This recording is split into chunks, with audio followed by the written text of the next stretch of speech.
What is up, everybody, and welcome back to the Triple H podcast, Happy Hour Hoops, presented by Trainwreck Sports and brought to you by our lovely sponsor, WinStreaks. You guys know all about it by now. It's the best sports app out there. It is 100% free to play. WinStreaks is 100% free to play. I always like to reiterate that you make up to 5 picks per day on the NBA, NHL, college basketball, baseball is right around the corner, NFL when it's in season. 100 players win cash prizes every week up to $2,000.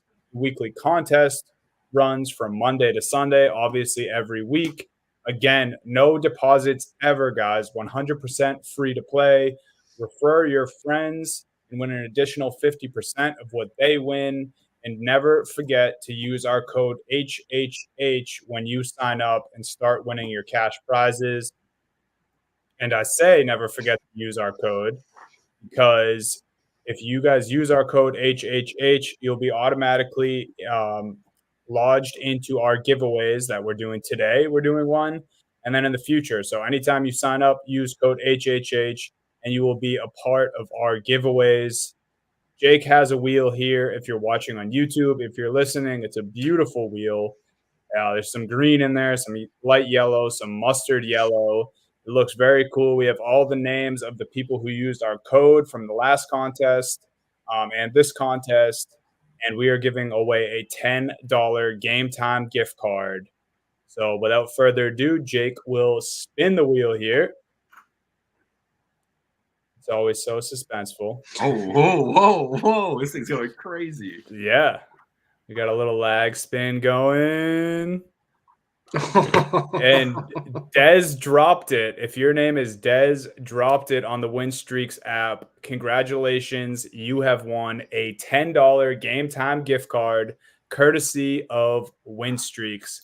So that is the power of using our code HHH, guys. Go ahead and download the WinStreakzApp. Always free, 100% free. 5 picks a day, all sports. Accumulate those points and win the cash prizes. WinStreaks, guys. Go download the app. I'm assuming Des dropped is a Cowboys fan, right? Yeah, right.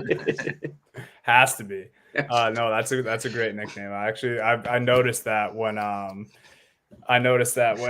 I was checking our referrals one day. I was like, I like that name. So congratulations, Des dropped it. $10 game time gift card, courtesy of WinStreaks. We love it. We love partnering with WinStreaks. They're the best. Go download the app, fellas.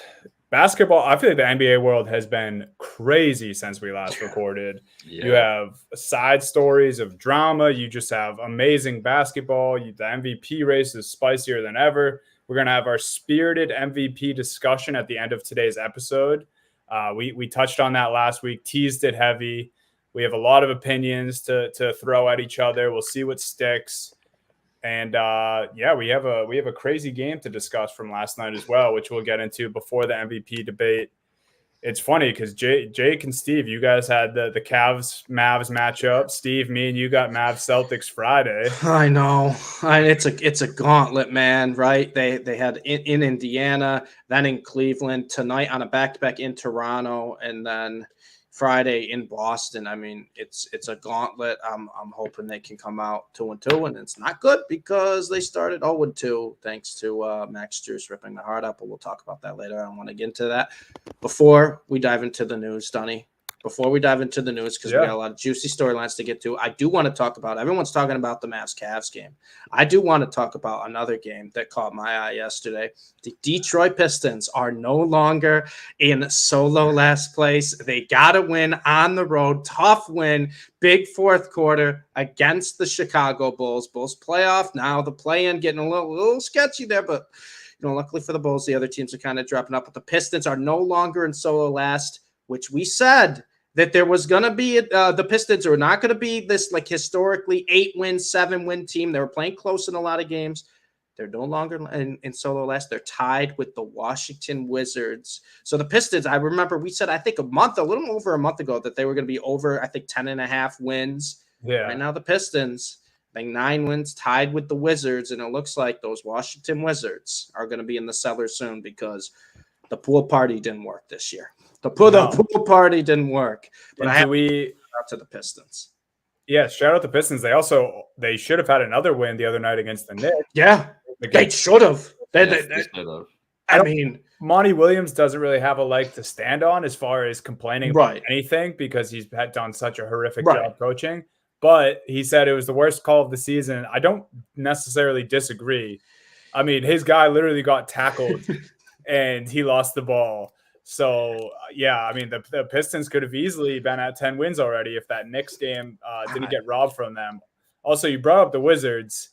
So hilarious that I know, I'm sure you guys have seen it, all our listeners, and probably the two of you too, but that Kuzma tweet from a couple months ago. Oh, it's aging like fine wine, man. And he basically quote tweeted something about the Pistons being bad. I forget who was like close to losing to them that night. And honestly, it might have been the Celtics. It's the Celtics. They were down. It was when the Celtics they were down down huge in the first half, Yeah. right? And then they came back. And Kuzma quote tweeted it and said, "At this point, it's just don't be that team." And now the Wizards are 9-49, and the Pistons are 9-49, just cuddling at the bottom of the East. And I haven't looked, and I don't even know if it's offered, but I would say to be like the worst team in the NBA, I think the Wizards are very heavily favored at this point. They have to be. Yeah, I mean I don't even know what's going on in Washington. It's bad. It's really bad. The only thing I will say is, I love to give shout outs to the guys that no one really truly appreciates. Tyus Jones and Denny Avdia have been balling. I will get the Wizards have been an absolute disaster, and obviously you're not going to ever win a lot of games when those are the two guys you're bringing up. But Tyus Jones has been at playmaking unbelievable, and Denny Avdia has been, in my opinion, one of the most improved players this year. He's not going to get a lot of love in the most improved, right? Because he's on the Wizards. The Wizards are a 9-win team, and there's so many other guys, including like Kobe White, Sengun is another one. Obviously Tyrese Maxey have just stepped their game up this year. But I gotta give. We're gonna trash the Wizards to start today. I gotta give Denny Avdia and Tyus Jones a little bit of love. Yeah, I think that's fair, especially on a team that obviously we don't talk about all that much, and for good reason. I mean, they're doing it to themselves, but it's okay to show some love sometimes. News and notes. Let's get into it, guys. Chris Paul returned to the Warriors lineup on Tuesday night. I don't know if you guys listen, but I think the Sunday podcast of the I don't know why his name's escaping me right now. Ryan Russillo and Bill Simmons. Yeah. They were talking about the Warriors in a kind of interesting way. Clay obviously coming off the bench, and Clay's been awesome since he started coming off the bench. Kuminga has stepped up huge in the second half of the season. Chris Paul coming back to run that bench unit. You wonder if they keep Clay and Chris Paul on the bench. And now all of a sudden, right before we record, Steve Kerr announced that Andrew Wiggins is gone with a personal matter, not knowing when he's going to return. So we have this Wiggins saga that's been going on for a couple of years now, where he just, goes absent or takes time off, and we never really know why. So that happened again. So right when the Warriors start winning a few games, the bench looks a little better. Starting lineup looks a little more improved. Now we have Wiggins out on a personal matter. So what do you guys think about the Warriors, the Clay bench move and Chris Paul coming back? I'd be terrified to see him in the playoffs, right? I mean, this is a team with experience, number one. This is a team that's done it many, many times. They still have kind of the same core. I know they're getting older. I know they're past their prime, but Curry's still having one hell of a year. Kuminga is another guy, like I talked about some guys, for most improved player. Not going to get a lot of love in terms of the votes, but he's someone that I think has been one of the most improved from last year to this year, especially. And it seems like everyone's kind of finally fitting in with their role. I didn't think Clay would like coming off the bench, but like you said, Donnie, he's been playing some of his best basketball off the bench, and they're kind of really all buying into it. Also, Braden Podminski, right? No one thought this rookie was going to have an impact, and he's been one of the most impactful players on this team this year. And as a guy who's a fan of another team in the West who's right around there, you really don't know from seeds like 4 to 9 in the West right now. Who knows at this point where these teams are going to fall, where they're going to end up. I would be terrified to be matched up against the Warriors in the play-in. I'd be absolutely terrified. You're telling me like it's Steph Curry who's still playing like he's in his prime. The other one may be a little past their prime, but they're playing as a team. They're starting to get healthy. We'll see what happens with Wiggins. But at this point, too, it's like, do they need Wiggins with the way Kuminga's been playing? I mean, and the way Wiggins has been playing, I guess, right? Like like 2 years ago when they won the finals in 2022, like Wiggins was a huge part of that team and a huge part of their success. Honestly, ever since then, if it's because of the personal matter, you feel for the guy, but at the same time, what the Warriors are displayed of Andrew Wiggins has not been great. No, and like this is a team I just don't want to see, right? I think they're 8-2 in their last 10. Now you get Chris Paul back, and I know everyone's going to make the jokes about Chris Paul choking in the playoffs, but it's a different circumstances here. He's not option 1, 2, or 3 on this team. Like he's just a guy who's, going to help make an impact, help do a little bit of the playmaking and take a little bit off of Curry, maybe let Curry, come off the ball in certain situations if they want to play small or if they wanted to switch things up. And also, too, if Chris Paul comes off the bench with Clay, I mean, can you imagine that luxury, right? Chris Paul and Klay Thompson coming off the bench for your team. I mean, this is a team that's really scary for me. And it's tough because I know we talked about how we thought this was going to be the Warriors' kind of downfall at the start of it, and it looked that way. And now that everything's trending in the other direction, and for any team in the West, I don't think you want to see this Warriors team. No. Yeah, I mean this is the time of the year that they wanted Chris Paul for too when they acquired him. Like you want him for this stretch run. Yep. Like it's been weird that he's been in and out of the lineup, and they've had obviously the struggles throughout the season, but they've, as we're talking about here, they've steadied the pace, and this is what you wanted him for, to come in. I love him on that bench unit. I love having Clay. Like it's not only like Clay is playing well, and you hope that he can keep it up with the struggles that he's had through this year, but it kind of like put that chip back on his shoulder. Like once they finally did it, like he relented. He was so against it all year coming off the bench, it seemed like, and he was like, he got butthurt when someone asked him about it. Draymond's yelling at him in the locker room about it and everything else. And now it's just kind of like, well, fuck it. I need to go and play my best right now. And it's not like he won't be in closing lineups when they need him to be or anything like that. Yeah. But like you're saying, Steve, Chris Paul and Klay Thompson coming in as your bench unit with the starters that they can throw out there. And you have Curry, Curry can so uniquely carry like an offense if you have guys that can play around him. Like I feel like it's, there's guys like Luka and Jokic and everything else who carry offense, but it's so unique with Curry that you don't need a lot of like firepower per se, because his gravity, which is like a meme term at this point, but it makes so much sense because he draws so much attention to himself and stretches out the floor so much. You can afford to have those guys on your bench lineup, and then dealing with a lot of these teams in the West, like the West, it's strong, but it feels wide open when you look at the playoff circumstances. And if you match like the Warriors up with the Wolves or the Thunder in a first round series, I'm gonna feel pretty good about the Warriors' chances. I don't know if I'll pick them to win those series, but the West doesn't feel like as set in stone. Like we're gonna have some surprise if they're, depending on what the matchups are for the playoff series, there's gonna be some surprise results, much like it was last year. Honestly, the way we ended up. So Chris Paul coming back, I think he was a plus 17 last night. This is what he's in there for, the stretch run. It's going to be exciting to see how the Warriors kind of close the stretch of this year so far. Yeah, definitely interesting. When you just said it, I think a Wolves Warriors series would be sick, because you don't really think that, as improved as Anthony Edwards is, you don't really think that he could keep up with Steph as far as how much Steph affects a playoff series. But then on the flip side, like you don't really think the Warriors' size matches up well at all with the Wolves. Like the Wolves have that huge advantage in that series. Like what do Draymond and Looney do with Towns and Gobert for a full series? Yeah, I definitely undersized compared to them, but I'll tell you what, we've seen this story before with the older Warrior teams, right? Where they spread, you're going to spread out Gobert, and also that like Kevon Looney and Draymond Green are two guys that step up big time and come playoffs where they play like they're 7-2. And we've seen this every time. And obviously Curry gets all the love. When KD was on the team, he got all the love. Clay, obviously Wiggins with his run.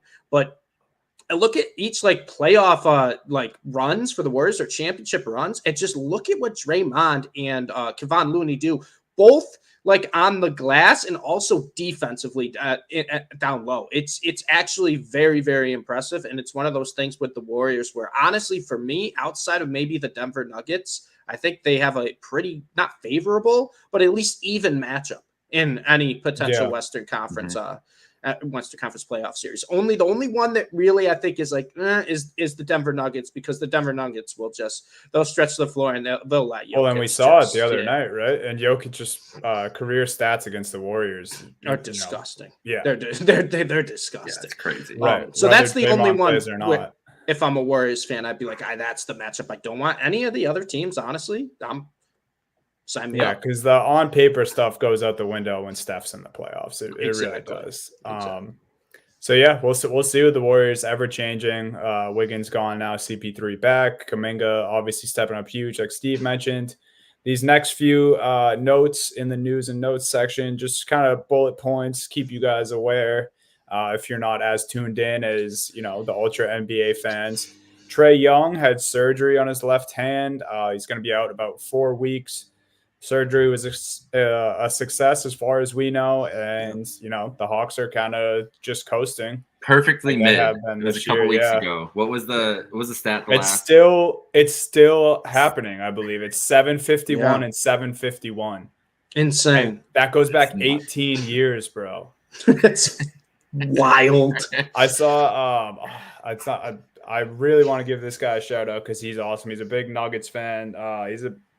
I'll try to clip this and put his name in, but it's escaping me right now. But this is where I got the information from. Joe Johnson was 25 when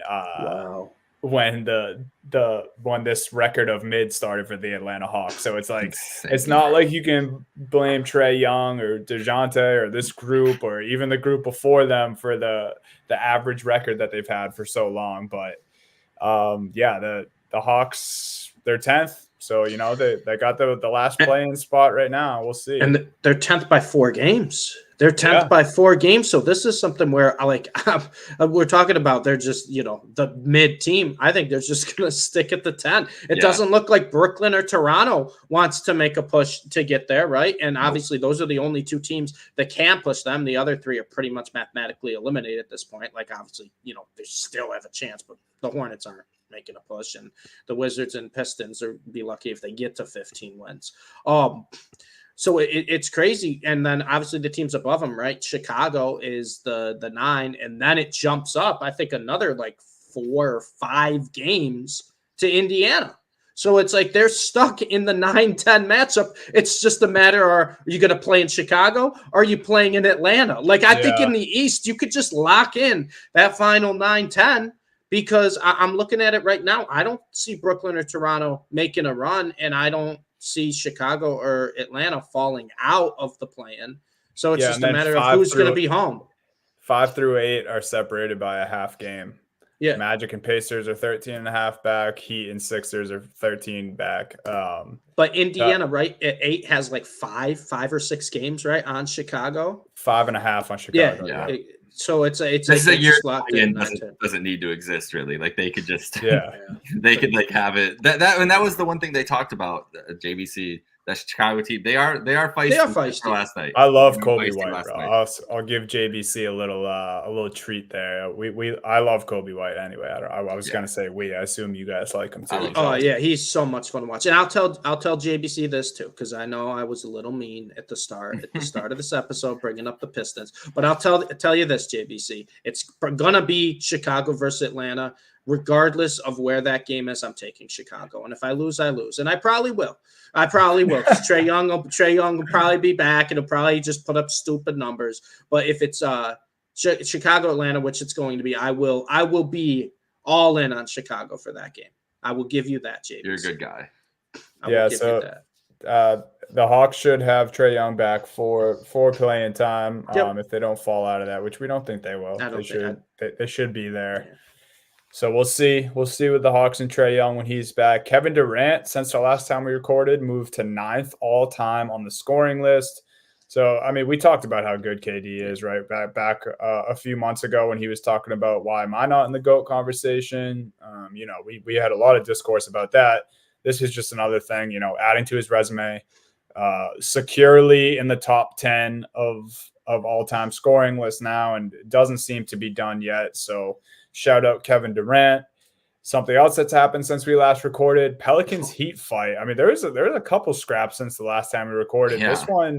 This one was intense. Jose Alvarado, I put this down wrong in the notes, but Jose Alvarado and Thomas Bryant suspended 3 games. Mm-hmm. Jimmy Butler and Najee Marshall suspended 1 game. It was pretty crazy. I believe Jovic was suspended a game as well, and then the next game that they were all suspended, Jimmy Butler had a dinner, and all his guys who were suspended with him were watching the Heat game together, which was pretty funny. You gotta love Jimmy Butler. You just gotta love Jimmy being Butler. Jimmy. I quote tweeted and said probably not something you should be doing as a 6th seed, but then I put in parentheses, now this is hilarious. Did you see Jimmy in the Fall Out Boy video today? I did. Full emo Jimmy. And Shaq came late to the TNT set last night with the Jimmy Butler haircut from Picture Day. He lost a bet with Candace Parker, man. I believe, and he showed up with the bangs. So, yeah, I mean, Jimmy, even when the Heat are having, I don't want to say a down year because I'll blink and they'll be the 2 seed, but they're not living up to expectations. I think that's fair. 13 games back, 5 seed right now, but Jimmy finds a way to stay relevant and keep the people entertained, if you will. That's Donnie, Jimmy Butler.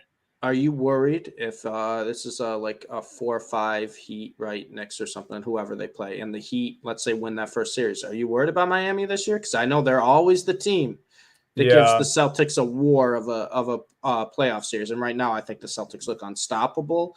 But we've seen this story with the Heat before. They start trending in the right direction. And are you worried about the Heat this year? Or is this different? I think every Celtics fan in the back of your mind, you're probably,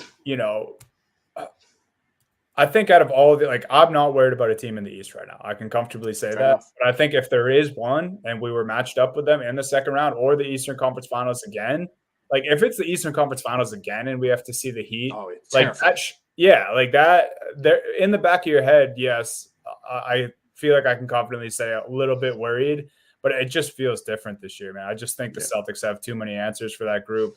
I personally think the Heat got a little worse in the offseason. Mm-hmm. And I just think they would be overwhelming. But, I can't fully say I have no worries about them. I think Spoelstra and Jimmy being there alone is enough. Just because Spoelstra, as good as Mazzulla's been, and he has the highest winning percentage out of any coach in NBA history. But, he still doesn't have the experience that Spo does. We know how Spo can draw shit up, and Jimmy's Jimmy. So a little bit. That's my final answer. A little bit about the Heat. I don't think you should be worried about anybody in the East. If the Celtics don't make the finals, it's something catastrophic happened. Yeah. That's the thing. KP probably got hurt. You look at all the other teams in the East right now, they are a level ahead. I don't think they're a level ahead of several West teams, but I do think they're a level ahead of all those East teams. Yeah, I agree with you. I think it'd take maybe 2 injuries for the Celtics to not come out of the East. I don't know. My biggest concern, injuries obviously is one thing, especially if it's Tatum or Brown or anything like that. Even Porzingis would change the dynamic of that team. It's just the shoot. What worries me about this, and we're going into a Celtics conversation, but that's fine. We wanted to talk about some contender stuff. The thing that worries me about the Celtics is just how much they are a jump shooting team. And I know that the Warriors kind of dispelled that notion. They also have the greatest shooter of all time on that team. Yeah. We've seen these teams get cold in the past, the Rockets missing 27 in a row to the Warriors and other things like that. And there's good defensive teams in the East, whether it's Cleveland or whether it's the Knicks or anything like that, who can drag you into those games. And then we're talking late game Celtics where, I'm sure Dunny's tired of hearing about late game Jason Tatum and Jaylen Brown offense, but that's what it comes down to, rather than a lot of situations where they've been blowing teams out. And the net rating shows that. The net rating there. Oh, their net rating historically good. Yeah, it's top 10 in NBA history for net rating right now. So that's what it is. They've been blowing a lot of teams out. Go ahead, Steve. But the only thing I'll counter with your point, Jake, I get with the hot shooting teams. I know the Celtics shoot as many threes as anyone. I think they shoot the most threes in the NBA. Is you can get away with that when the Celtics 1 through 5 is all great defenders, right? They're all incredible defenders. And it's one of those things where the Celtics, unlike these other, teams that would just chuck up a bunch of outside shots, hot shooting threes, and even in the fourth quarter when, sometimes either they're blowing teams out or their offense isn't as crisp as it is. And I would argue kind of the opposite this year, where I think the Celtics offense, when they needed to in games in the fourth quarter this year, has been night and day from like last year. night. Even last night, they just closed. They were just like, no, Philly, see you later, guys. We're closed. Where other guys will step up too. Yeah. Right? It's not just Tatum and Brown show. Derek White has had so many fourth quarters this year. Yeah. Where it's like, dude, this guy, like if you just had a casual fan just watch the fourth quarter who hasn't watched the NBA in 5 years and say who's the best player on the team, they'd be like, oh, it's that bald guy. Yeah. It's that bald guy running around like he's clearly the best. But that's the thing with the Celtics is I get it. There's a lot of good defensive teams in the East. The Celtics are the best defensive team. Yeah. So they can get away with these cold shooting streaks. And it's just one of those things where something would have to happen. And I'm not, even if all five stay healthy, I don't think they don't come out of the East. But to lose a game, I think in some of these series, it would take an out of their mind type of performance from, some of these opposing players. Like Giannis would have to do, some of the games he's had in the house, or Dame would have to have one of those where he's not missing and he's pulling up from the parking lot type of games to just, I think, make it a game against the Celtics. Mm-hmm. Like just watching them right now, I when they are healthy, when they are rolling, I'm sorry. I don't see it. I don't care that they shoot 45 threes. I really don't. They go cold and they miss 10 threes. It doesn't matter because the other team probably only gained 2 points on them. I think the 3-point shooting thing is a super fair argument, Jake, from you. And I know you don't have the same sentiment as some media personalities. The only thing that bothers me about the 3-point argument is like Stephen A, Kendrick Perkins, like the guys on ESPN will spend like a whole 30-minute segment about how that's the Celtics' biggest problem, and it's gonna show down the road, and you can't live like this. They quite literally can live like this, bro. Yes. They're 46-12. They definitely can live like this. They have been. And it's funny, Jake, you betcha that they did win by 18 last night and went 5 of 22 from 3. So they are capable, but I do see what you're saying because it's a matchup more than anything else. Like if it gets into a series where the pace slows down and everything else, and there is a defense. I think Pacers and Cavs. I think if you go cold against, especially those teams right now, just like you mentioned, the pace. Obviously, Pacers haven't been great as of late, but like Pacers, Cavs, even Bucks, bunches. Yeah, even Bucks with Dame and Giannis, like you just mentioned, Steve. Like if you have a cold night and you get down big against one of those squads, I think that the 3-point shooting can lose you a game in a series. That's fair. I don't think it can lose you a series overall, though. I truly think that the basketball world needs a Cavs Celtics Eastern Conference Finals. And I think that I'm not saying that as the Cavs end here. The Cavs are the best and most well-rounded team. And that when we're talking about the starting fives that can match up with the Celtics defensively, they're not going to be able to stop them every game. That's for sure. And I guarantee you it's going to be like a 2-0 lead quick and then go back to Cleveland. We'll see how it goes. Those teams will dominate at home in that series. But when you're looking at matching up defensively, that's the only team that I think that can give them a lot of trouble unless Embiid comes back and he's healthy. Like that's the thing. Yeah. We're going to go into Embiid and what's going to happen with him. Like if he's healthy and comes back, the Sixers they're as real as we were talking about earlier in the year. But and it feels like if it is the Cavs, that feels like it's going to be cathartic for the Celtics. This Celtics team who like that's the original sin of the Jason Tatum Celtics is that 7-game series against LeBron, and then you come back to this like they're back in this position. They've beaten the Heat. They've lost to the Heat too, but they've beaten the Heat. They've beaten up the Sixers a ton. I don't think the Knicks. I like the Knicks, but I just don't think that they're going to have enough firepower when it comes down to the playoff series. It does feel like the Cavs are that best set up team. We're going to talk about the Bucks in a little bit too, but they still feel like they're a level below this Celtics team at this point. And the Cavs pull some.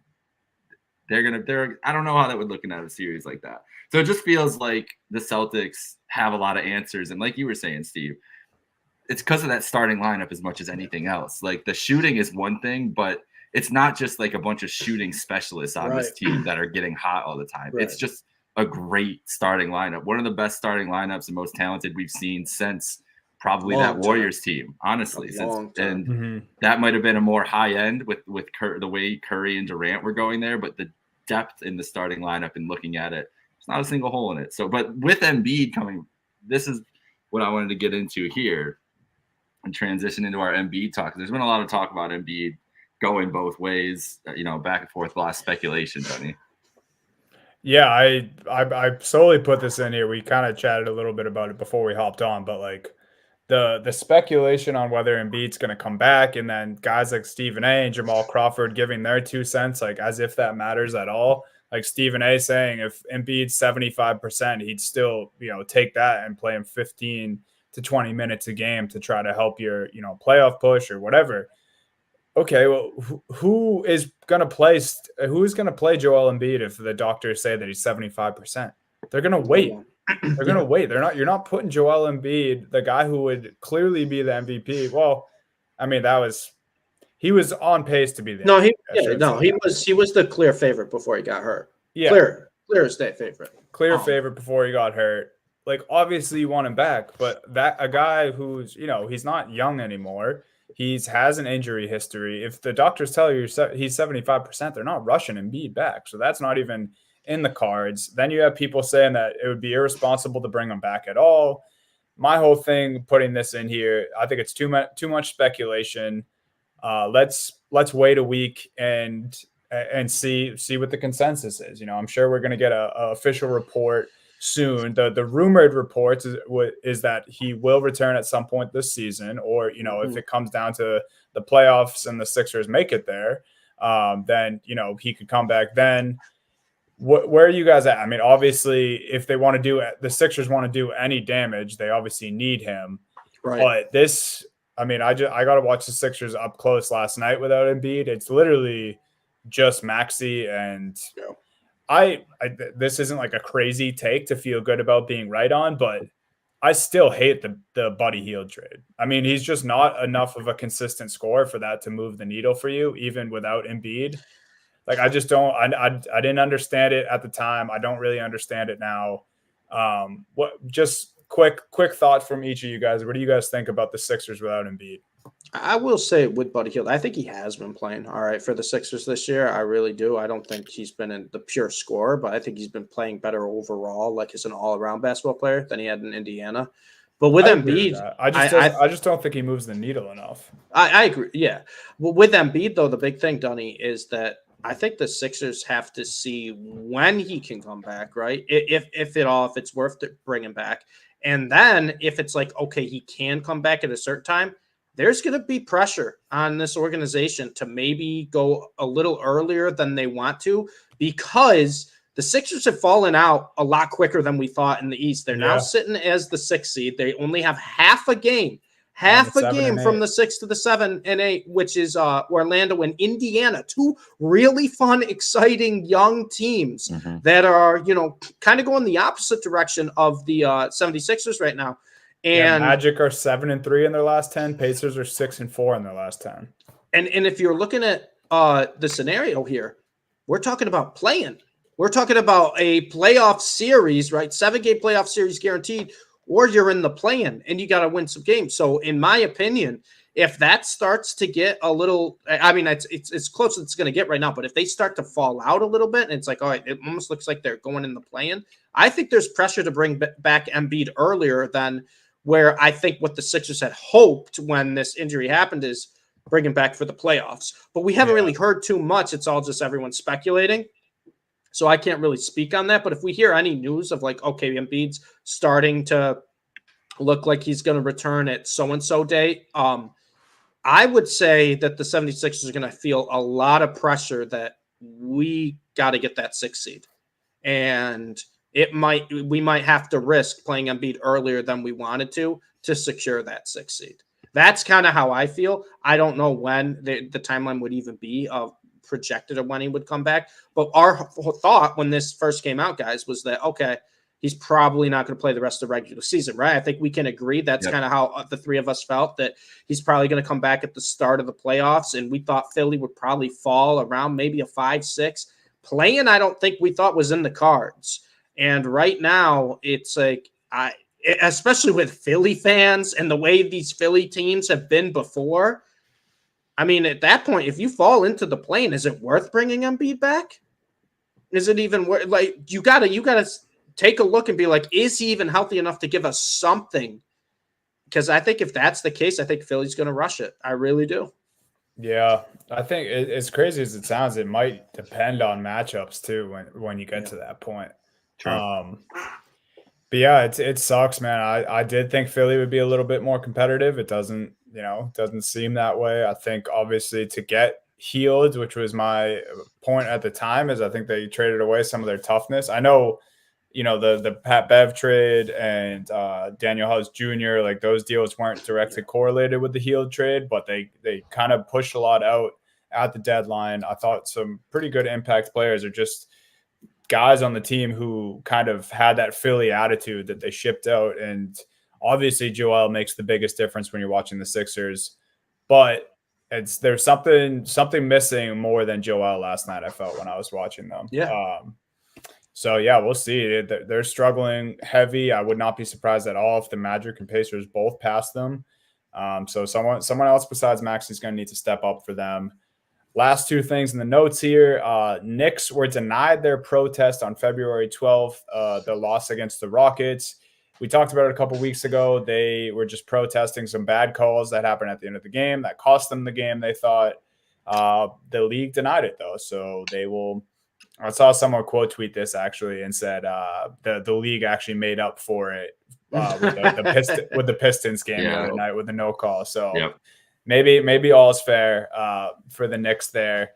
And then our last thing, the Bucks have been on a little bit of a surge since starting bad with Doc Rivers. I mean, they played some bad teams. They beat up on the Hornets last night. But the bigger story here with the Milwaukee Bucks is Dame had some interesting quotes today, one of which was about my Boston Celtics. He said, I thought we was going to be how Boston is right now. So basically he, had higher expectations for the Bucks. He didn't start particularly great at the beginning of this season. And then I'm going to try to find the exact quote, the other thing that I was talking about, because Dame just seems like he's in his feels and it sucks. I feel bad for him in some capacity, but he basically said he feels lonely in Milwaukee. He's definitely lonely since all of his family and friends still live in Portland. He talked about how all he does is practice, play video games, and then watch boxing videos on YouTube.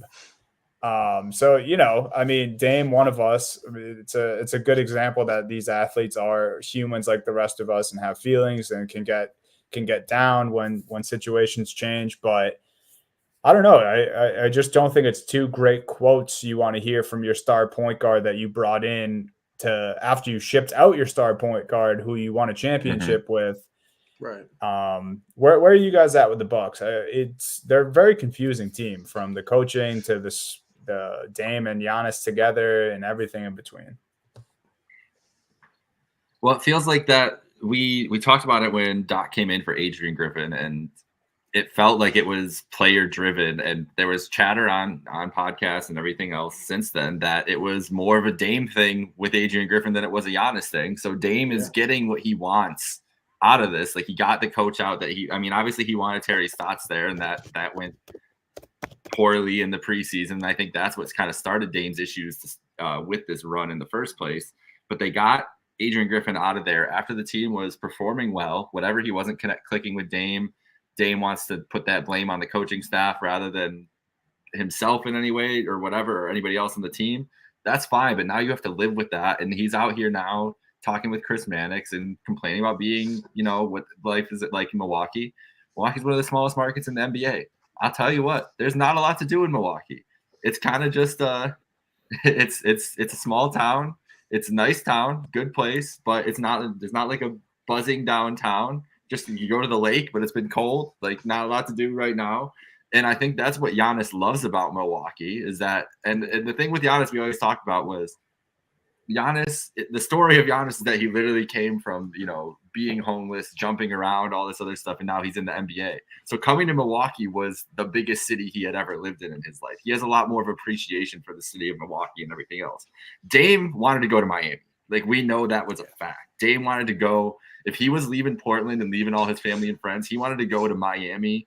And there's obvious reasons why guys want to go to Miami in the league. Like, we don't have to get into all the reasons. We know all those reasons that guys want to go there. So it's a stark contrast from what he probably had in his mind. That being said, Dame just kind of has lost a step, guys. Like, that's all it really is. Like, he's a small guard who has lost a step. And we see this happen throughout NBA history. I know since this podcast has been in existence, I've always been wary of the small guards and how they've aged and everything else. Yep. And Dame is losing that step now. And that's what I think the biggest thing is. I think he's really dealing with that more than anything else. And there's a lot of things that he's compartmentalizing and trying to place blame in other places because he doesn't want to look at it and be like, I'm not the guy I used to be. But Dame's not the guy he used to be.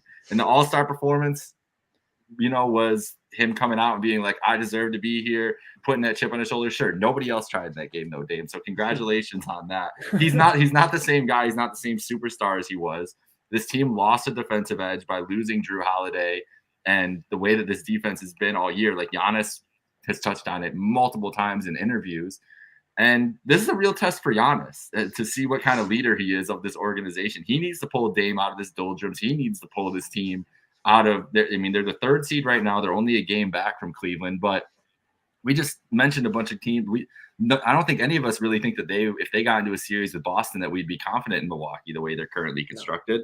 So I think it's a lot on Dame. I think it's a lot more on Dame than he's obviously going to mention for himself. But that's my biggest thing when I watch Milwaukee is that Damian Lillard does not look like Damian Lillard of old. And I don't know if it's just because he lost a step, or B, he has to share the ball and share that spotlight with Giannis and isn't used to that still for this first whole year. But it just hasn't looked the same this year. And I don't think you should expect him to find the fountain of youth, because that's not what happens with these small guards. It just typically doesn't work that way.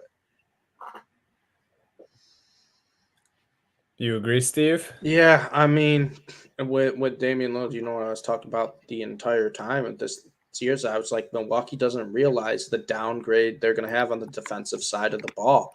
And I think that was the one thing when bringing Dame in was the big red flag for me, is they just didn't realize the downgrade that was going to come from going from Drew Holiday to Damian Lillard.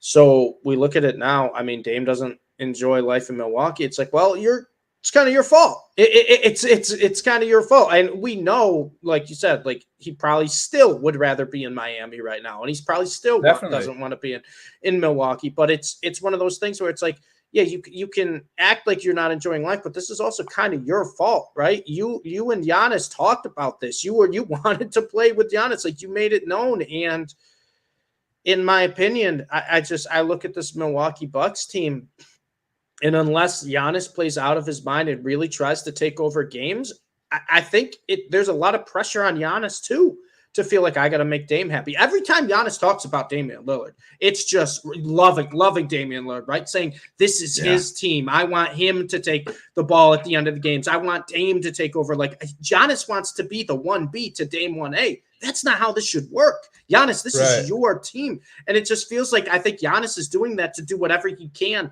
to make Dame happy. But at the end of the day, I feel like it's that meme, right? Where you have the guy walking with the girl and just turning her head and looking, and that's the Miami Heat.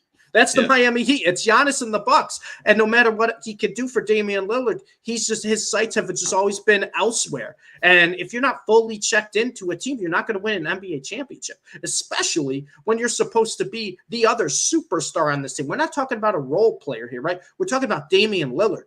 And I know, Jake, you said like he's kind of lost it, like he's lost the step. He doesn't really have it. I believe that a little bit, but I also think, too, there's a part of me that's like if Dame was fully checked in, I think it would be a little different. The one thing that obviously doesn't change is the defense, and I think that's something we always thought was going to happen. It's so bad, man. It's so bad. It's glaring, too, because we were used to Drew Holiday on that team for a few years. And it's the only other thing I'd say about Dame's emotions, and, that's great that Giannis is backing him, and he wants the best for him. I think Giannis doing whatever he can. What is that doing to the rest of the team, though? Right. I mean, these guys had no obligation to loving Dame and to welcoming him with open arms. I'm sure they did at first, but this is a team that loved Drew Holiday. Agreed. And they saw him walk out the door. Dame talked all summer about how he was only playing for Miami, ended up in Milwaukee. I see discourse every week about how Dame Lillard and Brook Lopez don't get along. There's guys on TikToks who break down specific plays and sets that the Bucks get in, and you can clearly see that Dame and Brook aren't on the same page a lot. So I think Dame, of course we feel for him if he's going through stuff off the court. We never want that for anyone, but these are things that affect the rest of the team too. And they see their 1A, 1B, whatever you want to call Dame on this Bucks team. Obviously, we think he should be the 1B. But if the rest of your team sees your 1A or 1B kind of with a glum attitude and putting out these quotes to the media on a weekly basis, it's not the best for team morale. So, Bucks seem to turn it around a little since the horrible start with Doc, but definitely a lot of questions that still need to be answered there. We are going to get into stretch. They've got a stretch coming up. They play at Charlotte tomorrow night, so that should be easy. They play in Chicago on Friday night, and then home to the Clippers, at the Warriors, at the Lakers, at the Clippers, at the Kings, home to the Sixers, home to the Suns, at the Celtics. So we're going to learn a lot about the Milwaukee Bucks and their contendership in that 8-game stretch, even starting in Chicago Friday night, because that's always a crazy crowd. Chicago, Milwaukee, it'll be a raucous atmosphere there. It's a late game. It's 9:00 start here at Central Time. So it's going to be nice. And that's an 8-9 game stretch where we're going to learn a lot about the Bucks. So I'm excited to see what comes out of it. Love it, man. Yeah, we'll see with Milwaukee. I think that Celtics game you mentioned, I believe it's March 20th, somewhere around there. Yes. I'm looking forward to that in a big way.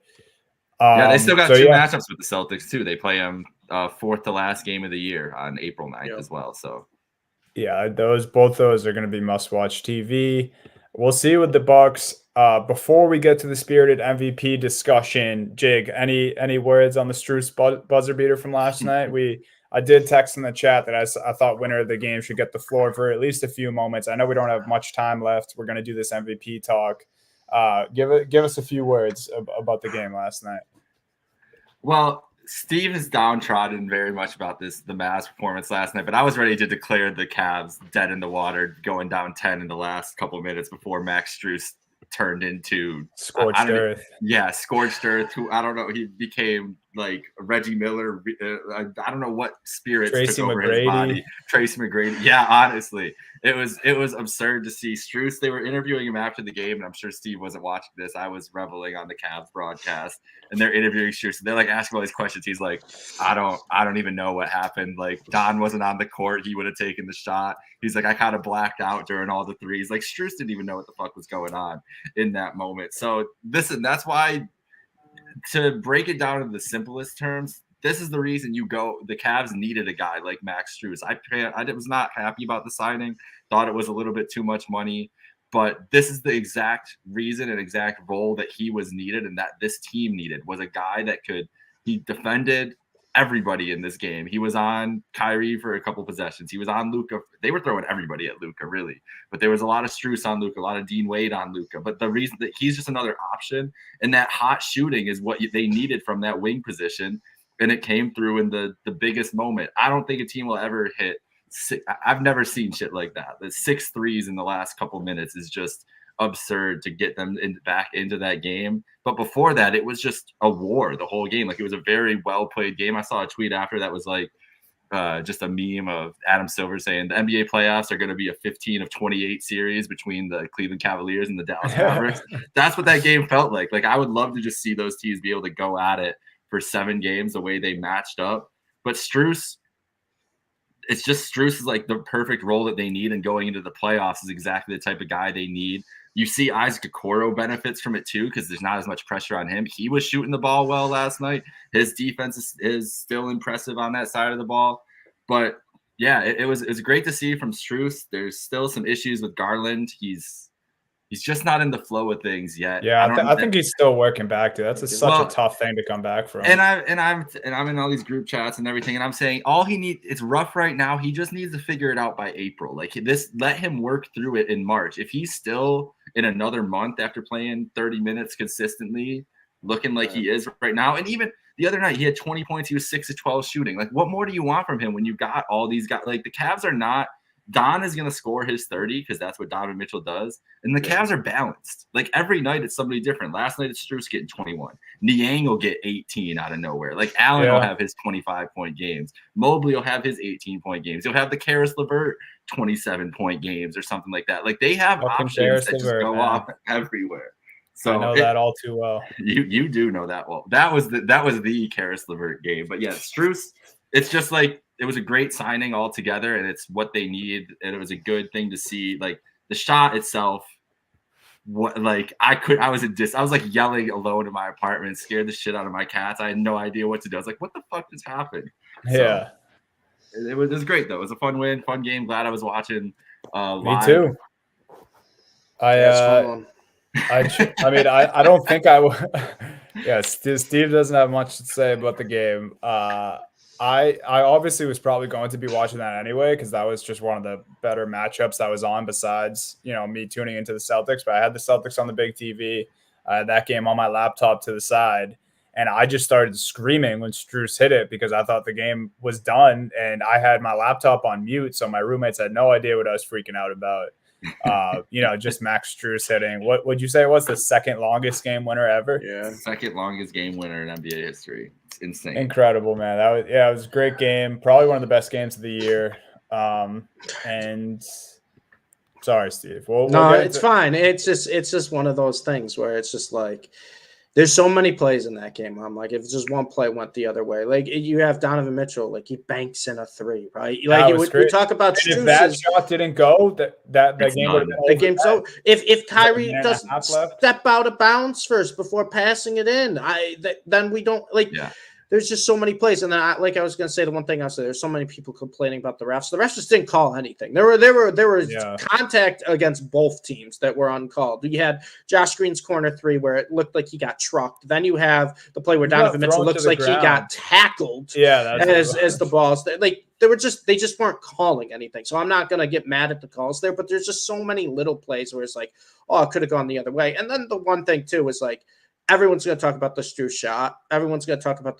We had a terrible pass into Luka where he somehow gets it around two Cavs defenders and then the no-look pass to PJ Washington. Like, no one's going to ever remember that. But it's just like, I'm watching that game. I'm like, wow, that play was incredible too. Especially all the people like, oh, Luka's a ball hog. Not going to get his teammates involved, which is the most lazy argument I've ever heard in my entire life. But all that to just be, swept away with the Max Strus 3. And I know, Jake, you want to see the Cavs win because, you want to see them beat a good team. You don't want the Cavs to be frauds. I think the Cavs have been one of the most impressive teams in the past couple months. But if you want to talk about who needed the win more, I mean, with the Mavs schedule coming up and the fact that the Western Conference, you can win one game and jump 3 spots in the playoffs, or you can lose one game and fall 3 spots, where the Cavs are kind of, at this point, feel like locked in for a top 4. We'll see. But that means at least one home playoff series, right? Yeah. We'll see 2 to 4. The way they keep playing, looks like they'll be the 2. But just to have a game like that, just your heart ripped out, where it was like the Mavs need this win. Need it. Mm-hmm. And to lose that way, that was the craziest, and that's why I understand exactly why you feel like this, because it was such a roller coaster at the end. Like, the Cavs threw the game away. Like, they had a lead. All they had to do was inbound, go to the line, and shoot free throws. And Garland gets tackled. That should have been a foul. He should have been taking shots there. And then they turn the ball over there. And I'm like, well, fuck, Luka's going to do some shit. He does do it. They have no timeouts left because the Cavs they're yelling and calling, using their timeouts about that. And then Strus takes that shot. And I like, you're looking at it as it's in the air. You're like, damn, it kind of, it's like, it looks kind of, it looks like it's in the air. I'm like, it's going to hit something. Yeah. And then still, you don't believe that that's going to happen. And so, yeah. It's the margins are thin. It was a great game. Those two teams are very evenly matched. But that's a great point about the standings. The Cavs really don't need that win in the standings right now. And the Mavs sitting in the 8th seed right now. And they could be at the 5. Desperate. Yeah. The Cavs stretch coming up in the West. Every game matters in the West right now. You can't have one slip-up game. So the Cavs stretch coming up, their schedule is definitely tougher this second half of the season. That they're in Chicago tonight. In Detroit Friday night, and then Sunday evening, Cavs Knicks. Tuesday night, Cavs Celtics, both in Cleveland. So Couple Crazy, big games man. for the Cleveland Cavaliers fan and contendership and everything else. The Mavs, as you were talking about, Steve, they're on a killer stretch right now. They're finishing out Toronto this East tonight, Coast swing, Boston Friday, right? then hosting Philly, hosting Indy, hosting Miami before coming back up here, and they go Detroit, Boston themselves. So it's a nice little stretch. Yeah. Sunday afternoon against the Sixers too, so that'll be a fun game. But Mavs, Cavs. It was an exciting one last night. All right, guys. Spirited MVP debate. We're gonna end the episode with this. This is how I kind of wanted to do it. I mean, last week I think we were Okay, JBC. Okay, got a Bulls fan chirping. Worry about beating the Trae Young-less Hawks. All right. Last week before I'm taking the Hawks, JBC. I changed my mind from earlier in the episode. I'm taking the Hawks. I'm you taking lost your the support, Hawks. JBC. You're done. Right, just like that. Last week, the reason this segment came to light was because we were talking in our group chat and we were saying just how bullshit the MVP power rankings have been every week. There's no consistency from the league. Giannis was above Luka and Tatum for a while when they were losing all those games, and Luka obviously is putting up video game numbers every night. Tatum continues to do his thing as the best team in the league, or as the best player on the best team in the league. This got brought about by frustration mostly from us really not having consistency with MVP power rankings. I want to pose this to you guys, though. We go all year, and us included, we say, is this guy in the MVP discussion? Like guys like Jalen Brunson or Domantas Sabonis. Those guys aren't going to win the MVP this year. There's always the discussion of guys, and in reality, there's only a few guys who can actually win it. We're in the final stretch right now. I even think I might have too many. I only think there's 4 people who could win the MVP right now. I want to know how many guys you guys think could actually win it right now and who they are. You got 3, Steve. I had 3 before, but I have a 4th. And then one of them, people are going to get very upset that I don't have in my top 3.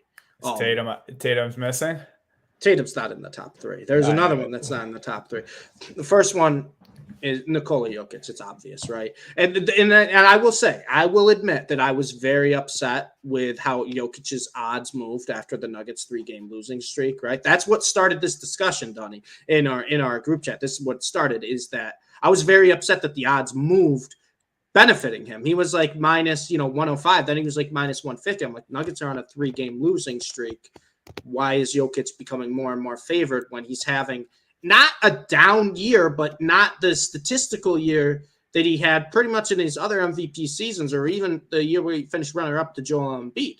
So I was like, why does he keep getting favored? And then we saw what Jokic has done since the All-Star break. Now, granted, the Nuggets have played the cupcake of all cupcake schedules coming out of the All-Star break. I'm not going to say the world beaters. I think they played Charlotte and Portland. I don't even remember all 3 teams, but he's putting up absurd numbers since the All-Star break. So I get it. I understand it. I think he should be favored right now.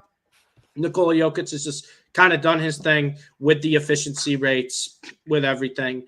I understand it. I get it. Jokic is absolutely in the top 3. My biggest, I guess, not necessarily complaint with Jokic, but my feeling with Jokic is these other players, Giannis, Tatum, you put Luka in there, they get punished for bad games. They get punished in the MVP ladder or the odds when they have a down game, right? Maybe they don't shoot too well.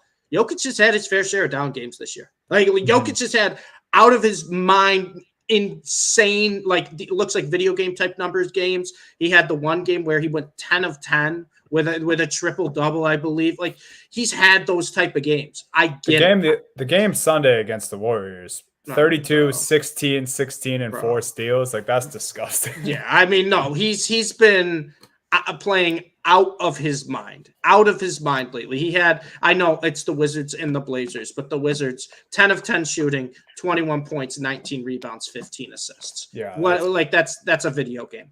Against the Blazers, I know it's the Blazers, 29 points, 12 of 17 shooting, 15 rebounds, 14 assists. And then, like you said, the Warriors game was probably better than those 2. And that was the like actual like decent opponent he played coming out of the All-Star break. So I get it. My whole thing with Jokic, why I got upset, is I just feel like he doesn't get punished for his bad games like other players do.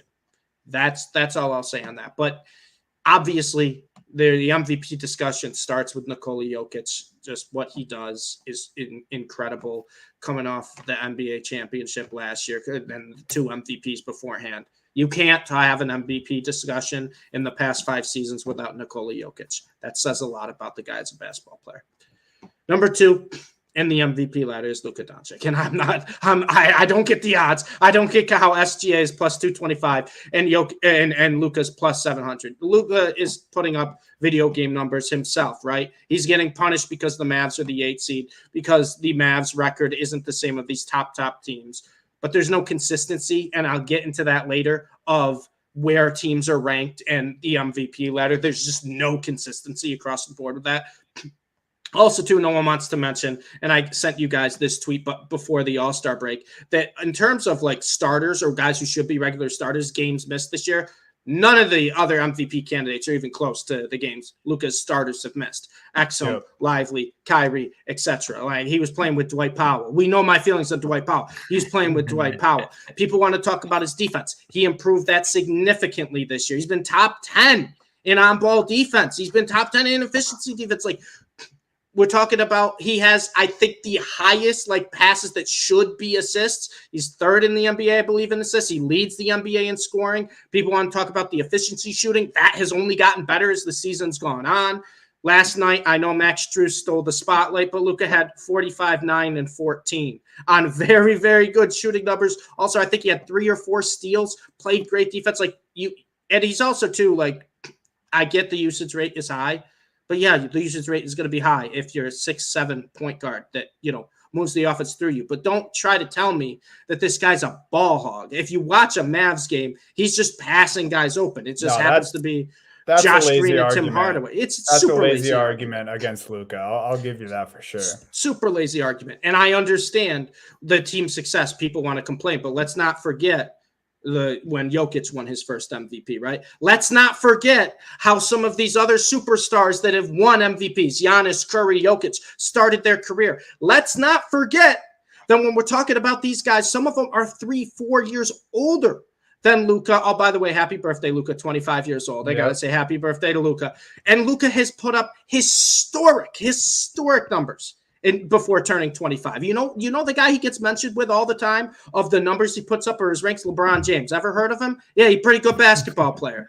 Like, that's the conversation he's been in from the start of his career. So people are acting like Luka is this, like, been not washed, but they're acting like, oh, he's been around. He can't win. It's like, dude, he just turned 25. But yet you want to talk about a guy who's a year older, and Shai Gilgeous-Alexander, 26, like he's 18 years old and he's leading a team of bums. And I'll get to him later because he's not even in my MVP discussion. Because I have Jokic at 1, I have Luka at 2, and the only other person, this is no disrespect to Jason Tatum, Dunny, and I will tell you why I don't have him in my top. It is disrespect. It's not. The only other person that I think can win the NBA MVP this year is Giannis Antetokounmpo. And the reason I will say that, no, don't shake your head at me. Don't shake your head at me. That's crazy, bro. The reason I will say that, the reason why I'll say he's the only other person I think can win, I don't think he's going to win. I think it's a 2-horse race. But I'm putting Giannis in there because if the Milwaukee Bucks are going to turn their season around and get hot, it's going to be on the back of Giannis putting up Giannis MVP type numbers. If the Milwaukee Bucks want to be the 2 seed, if the Milwaukee Bucks want to be a team that, when we've seen this, we saw this last year with Joel Embiid. Everyone's like, it's Jokic, 3-peat Jokic. NBA's just going to kind of give it to Embiid, right? They're just going to try to give it to him. He doesn't deserve it. It's Jokic. And then Embiid puts up what kind of numbers? Philly has what kind of post All-Star break success? Insane. That's where I think Giannis can do that, where Tatum can't, because his team's too good. It's just too good. Giannis, the Bucks, we talked about it earlier this episode, that the Bucks, like, we don't know if Dame's fully checked in. We don't know if he wants to be in Milwaukee. The Bucks have been inconsistent up and down. How does that change? And Giannis is one of only maybe 3-4 players in the NBA capable of this, to put up 40, 15, and 10. That's how it changes. And I'll tell you what, those are eye-popping numbers. And if Milwaukee's team gets better, right? Doc Rivers, he ain't getting the credit. Dame Lillard ain't getting the credit. What, Brook Lopez, Chris Middleton? No, they're going to give it to Giannis, right? So that's the only reason I think Giannis can be third in the NBA MVP discussion in my mind. Because I think if the Milwaukee Bucks make that charge, right? I'll tell you what, Dunny, like, even if they don't get the 1 seed, but if the Bucks are the hottest team in the next month and a half or whatnot, and they catch like 4 or 5 games on the Celtics, Giannis is going to be right up there in the talks. I promise you that right now. I don't hate that. I think, that's dependent on if that happens. That's the only thing. Exactly. And that's why I'm saying I think he's the only one. You posed the question is who we think can win the award, right? And that's where I'm going with it. I think that is the path for Giannis winning the award. Now, and I'm also saying I'm ruling injuries out of the question, right? I'm not going to do, oh, well, if so-and-so gets hurt, this guy can win. I don't care about that. If everyone stays healthy, I think there's only 3 players that have a path to win the MVP. The Mavs would have to be team success because everyone just wants to blame Luka. The Bucks would have to be Giannis, like I said, putting up those video game type numbers and making the Milwaukee Bucks look like, oh, the Milwaukee Bucks again. And Jokic is just keep doing what you're doing. I mean, I'm telling you guys right now, as much as I love Luka, as much as I think he's having the best season in the NBA right now, if Jokic just keeps putting up 25, 15, and 15, there's no counter argument. On 80% shooting since the All-Star. There's no counter argument. There's no. I do have a weird argument against it, and this was what I was going to bring up for you. Jokic, by the way, is one of my 4 players that has to be. My weird argument, and this was it sucked because Jokic had that game against the Warriors since then, but this was going to be my argument last week, and I don't think it's fair necessarily. I'm wondering if voters in the NBA are getting a little sick of how little Jokic cares about basketball. Yeah. Because the MVP seasons where it's like, are we really going to give this guy a third one? Like, we know how good he is, but it was getting a little stale then. Then after the post game interviews where he's like, they said you've scored 30 against every other team except for the Nuggets. He didn't care. The offseason, he didn't seem to really care that the Nuggets had won the championship. He just wanted to be with his horses, which is great. But does Adam Silver think that's great? No. Do voters think that's great? Probably not. So I think if it's tight enough towards the end of the year, I think that's a knock on Jokic that people aren't really looking at. So I'll say that about Jokic. Jake, how many guys do you got? I got 4. Steve's got 3. How many guys do you have that could actually win it, you think? I'm with Steve on his Giannis argument because the narratives always build up in March, especially like we've seen the MVP flip in March. I think it happened with Embiid last year. I think it was Jokic is going to win again. Jokic is going to win again. And then it was like, now we got to give it to Embiid. I really think it's Jokic or nothing at this point. I think that on the opposite side of your argument, I think the voters are ready to solidify Jokic as the guy of this little generation that they have. And that's why he's been the favorite so far, because he's just been himself, and that's enough because he is just not far and away, but he is clearly the best player in the league and has been for a stretch now, and I think they're going to reward him by that. And that's why I think it's going to be Jokic. I think Doncic, if the Mavs go on a crazy run and get to the 4 seed or 3 seed, I think Luka gets into those places. I think SGA ends up like second in voting because he gets all the second place votes. No one's going to vote him first over these guys. Like, that's how the voting is going to break down is Jokic, Giannis, these other guys will get all the first place votes, and SGA will get lifted up by his placing in the votes. But I think it's Jokic or nothing at this point. I really think it's going to be him at the end of the year if he keeps it up. I think that's fair because, like I said, as much as I love Luka and want him, I think Jokic right now is the favorite. I put Luka second. But here's the thing, and I don't know if he's in your list, Dunny. You haven't got to all 4. I'm sure SGA is probably one of the names in there. Yeah, my question to you, my question to you, and this is where I don't understand it. I don't understand it, and I get it. SGA gets praised for, it feels like, everything he does for the success of this Thunder team, right? For how good the Thunder have been. SGA gets all the praise, right? He gets all the love, all of it. Oh, the Thunder are so good. They're tied for first in the West. Look at this team. Look at what SGA is doing. Look at the efficiency he's doing it with. I'm posing this question to you, Donnie. Why Why is SGA getting all the praise when a guy like Tatum on a much better team is getting punished for it? That's where I can't put SGA in the MVP conversation, because if I do that, then I got to throw Tatum in there. Then I got to throw Anthony Edwards in there. I know Anthony Edwards hasn't had the efficiency, but it's like you can't. You're so inconsistent where everyone's giving SGA so much praise because of the Thunder's team success, right? When anyone talks about SGA and MVP talks, they'll bring up his stats. His stats don't compare to Jokic. His stats don't compare to Luka. His stats are on par, besides the points, with kind of everything else, with about 5-6 other guys in this conversation. For hell, I can say Domantas Sabonis has better stats than SGA. Just the way, right? If we're going by strictly numbers. But if we're talking about team success, then you got to be consistent with team success. You can't try to tell me that SGA is plus 220 to win the NBA MVP, where Luka's plus 700, Giannis is 1400, and Tatum's 40 to 1. You can't. Yeah. If you want to put SGA to plus 225, Tatum's got to be plus 170. You can't try to tell me that SGA has better odds than Tatum. But then if you want to go by stats, if you want to go stats primarily first, then team success second, then it's Luka Jokic and the conversation's over. It's those two guys. So there's no reason in my mind why SGA should be this high. It just feels like bias that they want to put SGA in that conversation. So they're doing whatever they can, and they're using the Thunder in first place as a prime example. Chet Holmgren's back, by the way. He wasn't there last year. Jalen Williams was one of the most impressive rookies. The Thunder have a great team.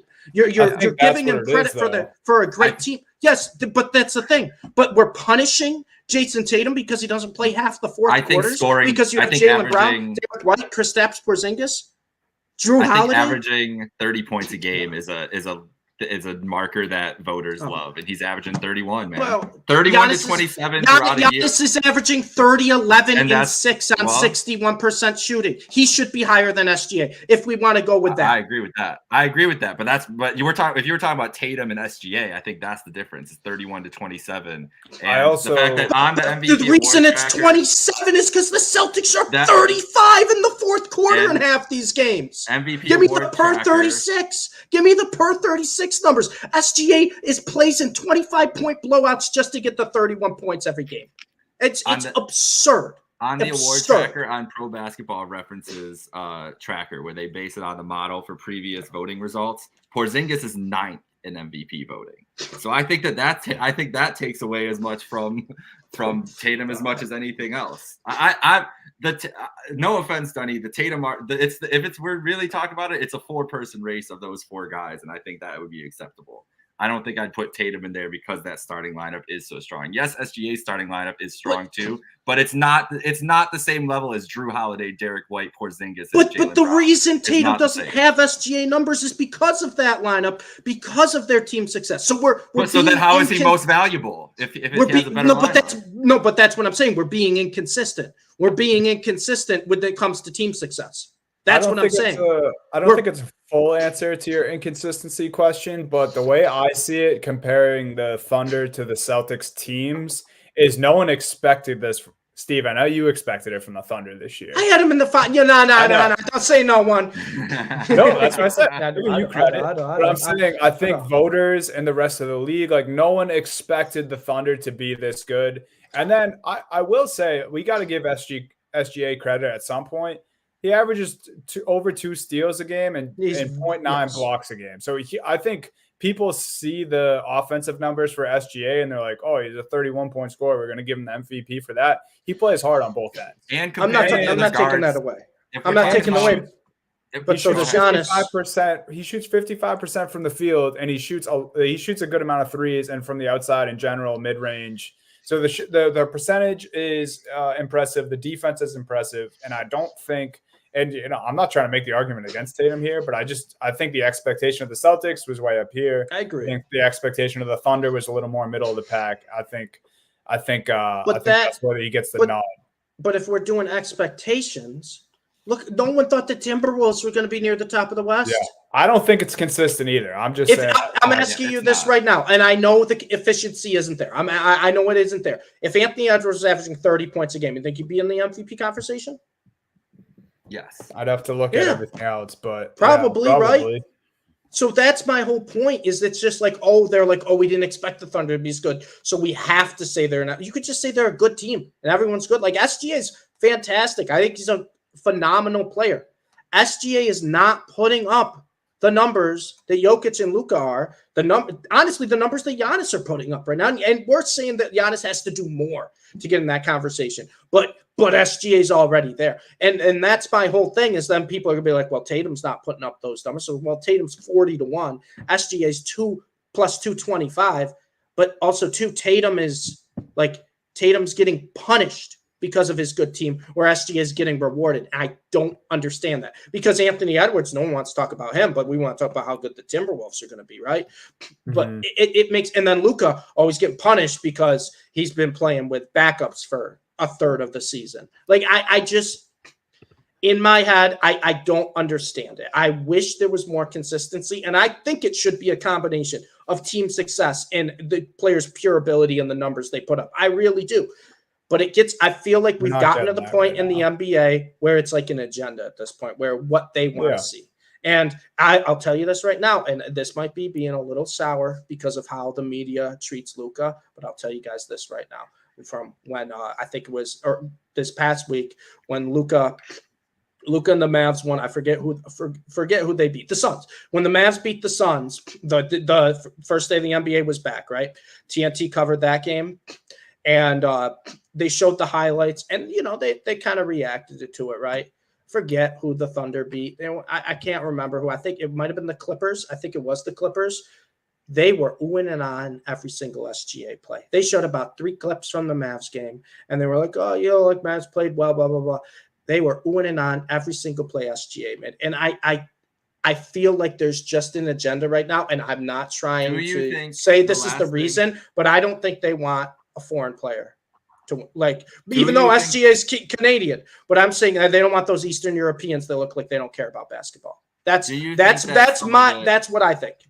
I think that's a great point from the media perspective. Do you also think that it has something to do with Kyrie Irving being on his team? I really think Kyrie has a lot to do with the team narrative around the Mavs all year long, because there's still a lot of, like, Kyrie's been on his best behavior this year, everything else. He's been fantastic this year. Of vitriol. Even last night he said he apologized to Cavs fans last night, apologized to Cleveland, said sorry for the way it went down.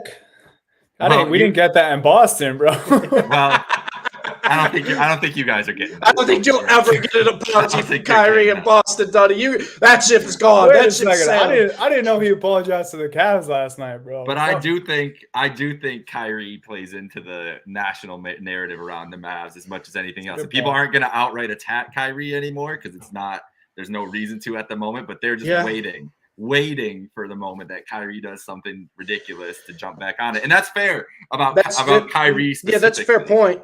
That's a fair point, but I think it goes more than just Kyrie and the Mavs. Like, I really do think they don't want these Eastern Europeans to continue to win. In my opinion, I really don't. And I know Jokic is favored, but the way the odds are set up, the way they've been talking about it, it feels like they want SGA. They want SGA to just get to the point where he can leap Jokic. They're trying to create a new super duper star, and that they're hoping that it's Shai Gilgeous-Alexander, and especially going into the Olympics and all the attention that's going to be on. But I don't get that. Ant is not a guy. He's not a guy that's easy to market. I agree there. He's not a guy that's easy to market the way that team is, and his. He kind of has the I don't give a shit attitude, like Jokic a little bit. They do. Exactly. No, I'm saying all three do. The league loves the Thunder are their pet project, bro. We're talking about small markets. That's by far the smallest market in all of, like, professional sports besides, like, Buffalo, New York. There's nothing else going on there, and I feel like they have done a lot to boost that up too. So I'm here. We'll just have to come back to as it develops with the ladder coming out and everything. It's gonna be an interesting March to see how this plays out. If you had to predict right now who wins, are we all going Jokic? Oh, if Jokic is winning, if he stays doing this, I think they're just picking Jokic. I think it's Jokic too, Donnie. Not picking SGA, bro. Oh, I'm off. I'm off. I'm done. That's not a troll, bro. I didn't want to even say that after you. I was gonna say that at the beginning. I didn't know how strong your anti-SGA was. It's the defense. It's the defense and shooting But percentage for me, bro. Giannis is better defensively and putting up better numbers. But to me, their team hasn't been as impressive. I think they should. I mean, as of late, kind of breaking the mold. I don't know. Something about SGA. I didn't have the Thunder expectations that you had. SGA's percentage. I get the expectations. I get that. SGA's and the 3.5. defense, His team is dude, 3.5 games better than Milwaukee. Over 2 steals a game is it does get talked about. What do you mean it doesn't get talked about? I don't think it's I don't talked hear about it all over. That's all they talk about is SGA's on-ball defense. Okay, let me have my finishing thoughts here. So my 4, I actually don't know if I would have SGA first. I'd probably have Jokic first. I think that's fair. But I do think SGA needs some credit for the shooting percentage and defense. I'm going to keep honing on that, or pounding that point. My 4 are SGA, Jokic, Luka, and Tatum. I do think Tatum still has an argument. I do think he's live for it. What's his argument? If you were to pose a Tatum MVP argument to me right now, how would you construct it? Okay, I wanted to say this stat about the Celtics anyway, but I'm gonna twist it into a MVP Tatum stat also. I like it. Listen to this, guys. I gotta pull up my likes here because I found it on Twitter earlier. Well, first, something that I want to read stats because he's the best player on the best team, right? He also, and I'm sure, Luka, Jokic, they're probably similar in this category, but I think this helps Tatum's point more because of how good his team is, like you were saying, Steve. Right. Best player on the best team averages 27, 8.5 rebounds, 5 assists, and a steal a game. He leads the Celtics in points, rebounds, assists, and he's tied for the most steals when you have the best defensive backcourt on your team. He has Derek White and Drew Holiday on his team, and he's tied for the most steals on top of having the most rebounds when he has a 7'2" guy in the starting lineup with him, and for the most assists. I know Luka probably holds all those for the Mavs too, right? Maybe not the steals, but I'm sure he leads the Mavs in steals too. Oh yeah, because the defensive numbers are up for Luka this year too. So I'm sure that's all the same, right? But I think it deserves some more light that he leads the Celtics in all of those because of how good the rest of his team is. So that's one thing. This is more just how good the Celtics are stat, but I think it plays into the best player on the best team. So last night with their win and the Nets loss in Orlando, the Celtics on February 27th, that was last night, clinched a spot in the play-in tournament. If they lose their final 24 games, the Celtics still make the play-in. That's crazy. So they could lose out from here and still have a shot at the playoffs. I think that's obviously a testament to how good the starting 5 is. We keep talking about that. I think that's a testament to the best player on the best team, though. And I think I think a lot of people would disagree with this. I think if you take Tatum away from the Celtics team, I know their starting 5 would still be very, very good. Mm-hmm. I don't think they're a top 3 seed in the East. Maybe not even top 4 seed in the East if they don't have Tatum on this. I really don't, man. I think if you the way the East is this year too. I guess, yeah. I didn't expect the way it started, right? With the way the Pacers were playing, you had more expectations from Miami and Milwaukee. That's a good point. Probably not right now. I think they'd still probably be a top 3 seed. But I don't think it gets talked about enough how important Tatum just being out there is. I don't know the stats, but I'd be willing to guess he's top 3, maybe top 5 in hockey assists in the league. Like, he's just so important to the success of this group. He does everything at every level. And, obviously I said there's 4 guys that could win it for a reason. I don't think – I'm not saying all these things about Tatum and don't think that is true for the other guys that we talked about. I think that is true. I just think the 46-12, and if they win 65 games, which is what they're on pace for now, I think it'd be hard not to give him a strong consideration.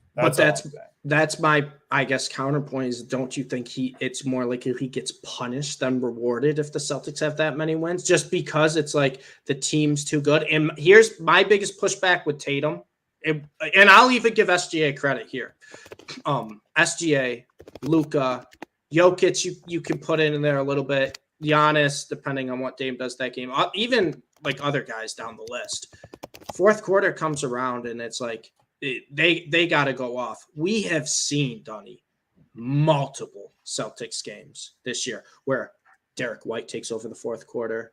Kristaps Porzingis, Jaylen Brown as of late. I know Jaylen Brown has been a first half warrior in most of the games, but he's had his moments too. And it's just like with the Celtics, like, because they're so talented, like even the Thunder, where Jalen Williams and Chet Holmgren are great. The Mavs, Kyrie Irving's great. Nuggets, Jamal Murray's great. In those close games in the fourth quarter, the reason they usually win those games is because of SGA, because of Luka, because of Jokic. With the Celtics, it's more like, oh no, Derek White scored 16 in the fourth tonight. Porzingis was 6 of 6, scored 15. Jaylen Brown, like Tatum, and I'm not saying Tatum doesn't. Tatum has it. I just feel like it's more spread out. That's all. Yeah. I think the biggest thing with Tatum for me is if you just look at counting stats, the simplest thing of the top 4 guys, he's averaging 27, which Giannis, Luka, SGA are averaging 30. Jokic is only averaging 26, but he's averaging damn near a triple-double, which Tatum is. He's got his 8.5 rebounds, which is crazy to be doing, but he only has the 5 assists. And then the field goal percentage, Luka's the only other one shooting under 50%. Tatum's shooting 47%, but Luka's shooting 38% from 3.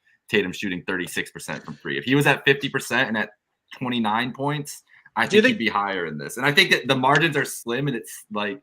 But do you think if Tatum was at 30, he'd be ahead of SGA? He would be the second guy. You think? I do. Because I think it's such a tight. I think it's such a tight race that you have to that the voting and the ladder is splitting those margins really thin because it's like Donnie, your argument for Tatum, like that's sound. Like if you want to take that and run with it, like people can argue with it, but it's fair. Like it's completely fair to have those guys. Even the guys underneath him on the Pro Basketball Reference, like are Sabonis, Mitchell, Halliburton. Like in other years, those are guys that are in MVP, not like to win, but in the top discussion for top 5, top 4, top 3. And they're not going to be near that this year. And it's just a credit to how good this race is, really.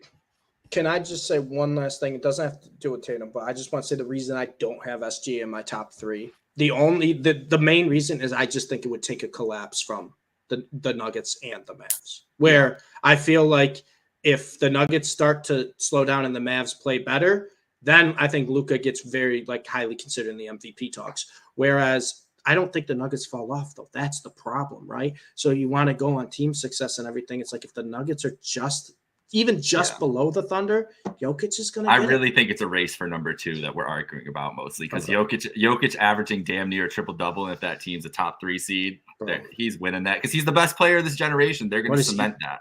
He's like 29 points, 15 rebounds, 15 assists post All-Star break. It's nuts. It's nuts. And he's like, there's an argument to say like we're going to be talking about the 2010s into the 2020s, and it's going to be LeBron, Steph, and then Jokic. Like that's where we're at this point with the last 15 years of basketball. So the last thing I want to say has nothing to do with Tatum. Has nothing to do with really anyone individually. It's the same thing I said about every year we get more and more snubs in the All-Star game. You can chalk this whole conversation up, the whole MVP conversation up to it's how fucking good the league is, man. Yeah. There's so many guys like Perkins. It's funny that I'm using Kendrick Perkins. I just saw this while we were recording, though. He was, saying, why isn't Domantas Sabonis talked about more? It's how fair. Is he not an all-star? It's the same thing, right? It's what I just said. There's snubs. There's guys that should probably be higher. Shooting 62% from the field. But there's just only so many Sabonis names. Has been unbelievable. There's just only so many names. There's only so many spots. There's only so many words and minutes on these talk shows that you can get in. And I just think that's how talented our favorite league is. And that's where we're at. I think this is only going to be a harder award to give out every year. I think the All-Star game is only going to get harder to make selections, and it's great for the league, and it makes for some spirited MVP debates like we had today. So that's it for me. I mean, we've been going for a while here. I know Jake has to run too. Did you guys have any last closing things? No, I think that's all I got. I'm excited to see how this goes because, like I said, I just want to see consistency when it comes to the NBA MVP ladder, especially. I just want to see if some teams falter down the line or some teams get better, if that actually truly changes MVP odds. And you're right, Donnie. I think, if we see the Celtics get into the mid 60 wins, Tatum should move up, right? Regardless. So we'll see. Also, too, we're talking about these MVP talks, right? A lot of these teams are going to play each other in the next 2-3 weeks. So it's going to be a lot of fun. I can't wait to see it. And we're getting close. We're almost at playoff basketball. Yeah. So we're almost there. I'm ready for the end of this season. As long as Jason Kidd doesn't screw it up and play Daniel Gafford 7 minutes. But all right, we're done. It's great, man. This episode is great. I'm glad we got to get to our spirited MVP debate. I didn't even tell you guys about this, but I might have a new segment I'm gonna introduce next week on the show. So maybe that's our thing. Maybe we'll start giving the listeners teasers at the end of every episode. We teased the MVP conversation. I'm gonna have a new segment for next week. And that's going to do it for Happy Hour Hoops. Thank you again to our wonderful sponsor, WinStreaks. Shout out to the user, Dez dropped it, who won the $10 game time gift card. Don't forget to use our code HHH when you go and download the WinStreakzApp. 5 picks per day, 100% free to play. You accumulate points based off your picks, and then you start winning cash prizes. 100 players win cash prizes every week. So shout out to WinStreaks. Use our code HHH when you sign up, and shout out to Trainwreck Sports for making this possible for us. That's Happy Hour Hoops. That's the WinStreakzApp. If you're watching on YouTube, Jake is showing you. Later, guys.